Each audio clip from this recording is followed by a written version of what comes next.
Good day, Nature Nate here with the bug net on. Over at Perot State Park, we're over at Perot Ridge viewpoint, which you can kind of see right here, the Perot Ridge overlook. They built this really neat little overlook, and you've got a beautiful view of the Mississippi River of Minnesota on the other side with the fog kind of rolling over the hills. And then Brady's Bluff and yeah, more of just Mississippi, waterway flowage, if you will. Super beautiful up here. This is my last day camping at Perot, doing a little bit of an inspection here. But I have a little Contemplate with Nate segment that I've been thinking about for a while. And I wanted to just put it in your ear for you to think about.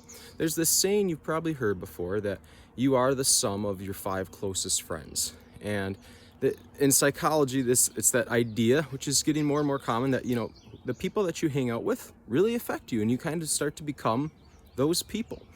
And it's interesting. I've been reading in the Bible quite a bit, in the first part of it, right at the very beginning, and there's this phrase that I keep coming across in the first, dozen or so books of the Bible, called worthless fellows, worthless men. And it comes up probably, I'd say, maybe around a dozen times or so. And it's interesting because you see, whenever it talks about these worthless fellows, whoever they're around or them themselves always end up getting into trouble and punished. And it makes me wonder, who are you hanging out with? There's this idea of peer pressure. I'm sure all of you guys have heard about it and probably been a victim of it at some point, or maybe been the victimizer in a sense, right? Pushing people on, egging people on to do something that they don't really want to do.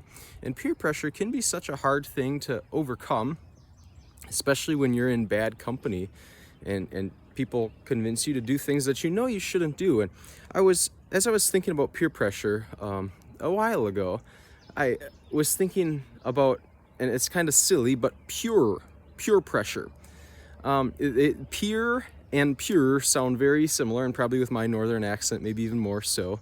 But what does pure pressure look like? Who are you hanging out with? Are you hanging out with people that are encouraging and exhorting you for purity, for living up to high standards, to being a better person, to growing, to maturity, to holiness, to godliness, right? I think that the last chapter of 1 Thessalonians chapter 5 has a really cool ending chapter where it talks about all these things that you should be doing and encouraging one another, praying without ceasing, abstaining from every form of evil. That's like pure pressure. And are we encouraging the people that we're around, and are we being around people that encourage us in those areas? Or are we being in areas of peer pressure where we're being, encouraged, exhorted, challenged to do things that we know we probably shouldn't do, that are against our convictions? So it kind of goes back to, who are you hanging out with? Are you hanging out with people that can grow you, that can mature you? Are you hanging out with worthless fellows? A thought for you. Catch you next time.